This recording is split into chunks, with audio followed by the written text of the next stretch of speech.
بیٹی کا قرض۔ میرے ساتھ کام کرنے والے لڑکوں میں ایک نیا لڑکا آیا جس کی عمر اتنی زیادہ تو نہیں تھی، پر صحت دیکھ کے لگ رہا تھا جیسے 70 سال کا ہو گیا ہو۔ کمزور سا حلیہ بگڑا ہوا۔ 2-3 دن ہمارے ساتھ اسے کام کرتے ہو گئے۔ میں نے محسوس کیا جب دن کو کھانے کا وقت ہوتا وہ ہم سے الگ بیٹھ کے کھانا کھاتا۔ میں نے باقی لڑکوں سے پوچھا کہ یہ کون ہے اور ہمارے ساتھ کیوں نہیں بیٹھ کے کھانا کھاتا۔ ایک لڑکے نے بتایا کہ بھائی یہ میرے گاؤں کا ہے اور نشہ کرتا ہے، پتہ نہیں کیسے اس کو دل میں کام کا خیال آ گیا۔ اچھا ہے وہ ہم سے الگ ہی رہے۔ میں نے جب یہ بات سنی تو اپنی پلیٹ اٹھائی اور اس کے پاس جا بیٹھا۔ مجھے دیکھ کے وہ کچھ عجیب سے تاثرات ظاہر کرنے لگا۔ میں نے بات شروع کی اور کہا، کیوں بھائی ہمارے ساتھ کیوں نہیں بیٹھ کے کھانا کھاتے؟ کچھ شرمندگی کا احساس جتاتے ہوئے کہنے لگا، نہیں صاحب میں اکیلا ہی ٹھیک ہوں۔ وہ بتانے لگا کہ میں نشہ کرتا ہوں جس وجہ سے لوگ مجھ سے نفرت کرتے ہیں۔ میں نے کہا نہیں یار ایسی بات نہیں، کل سے ہمارے ساتھ بیٹھ کے کھانا کھانا۔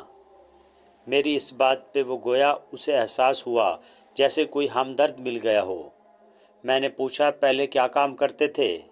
کہنے لگا کہ پہلے تو کوئی کام نہیں کرتا تھا پر اب اپنے آپ کو بدلوں گا، کام کروں گا۔ قرض ہے مجھ پہ وہ اتاروں گا۔ میں نے پھر پوچھا کیسا قرض؟ کہنے لگا بھائی نشے کی وجہ سے سب مجھ سے نفرت کرتے ہیں، گھر میں میرے 2 بیٹے اور ایک بیٹی ہے۔ میں نے کبھی گھر کا نہیں سوچا، بس گھر سے جو چیز بھی ملتی بیچ کر اپنا نشہ کر لیتا۔ کچھ دن پہلے گھر گیا تو روٹین کے مطابق سب نے نفرت سے ہی مجھ کو دیکھا۔ بیگم اور بچے مجھے پیار کریں بھی کیسے، میں تو ان پہ بوجھ تھا۔ نشہ ٹوٹ رہا تھا، بیگم سے پیسے مانگے اس نے کھری کھری سنا دی۔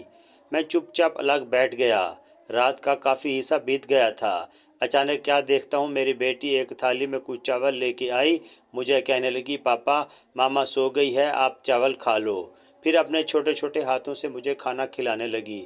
جب کھانا کھا لیا تو اپنے اسکول کا بیگ لے آئی، اس میں سے کچھ سکے اور کچھ نوٹ نکال کر مجھے دیے جو بامشکل 50 روپے ہوں گے۔ میرے گلے لگی، مجھے پیار کیا اور کہا پاپا یہ پیسے آپ رکھ لیں اور جو لینا ہے لے لینا، ماما کو بتانا نا کہ اس میں سے کچھ سکے اور کچھ نوٹ نکال کر مجھے دیے۔ بھائی بیٹی کی باتیں سن کر میری آنکھیں بھر آئیں اور اپنی چنی سے میرے آنسو صاف کرتی رہی۔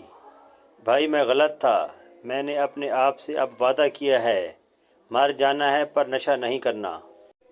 وہ میرے کندھے پہ سر رکھتے ہوئے کہنے لگا، بھائی مجھ سے ویسے تو سب نفرت کرتے ہیں پر میری بیٹی کے پیار نے مجھے احساس دلایا ہے کہ اس کو میری ضرورت ہے، وہ اپنے پاپا کی جان ہے اور پاپا کی جان اس میں ہے۔ پھر جیب میں ہاتھ ڈالا اور چھوٹی چھوٹی چوڑیاں نکال کر کہنے لگا، دیکھو بھائی میں اپنی پری کے لیے چوڑیاں لایا ہوں، جب تنخواہ ملے گی تو میں اپنی بیٹی کا قرض بھی اتار دوں گا۔ تھا تو وہ ایک نشہ کرنے والا پر اس کی باتوں نے مجھے رلا دیا۔ ہم اکثر ایسے لوگوں سے نفرت کرتے ہیں حالانکہ وہ ہماری توجہ کے محتاج ہوتے ہیں۔ نفرت ہمیں نشے سے کرنی چاہیے، نشہ کرنے والوں سے نہیں، کیونکہ وہ بھی انسان ہی ہوتے ہیں۔ اللہ پاک ہمیں اپنی حفظ و ایمان میں رکھے۔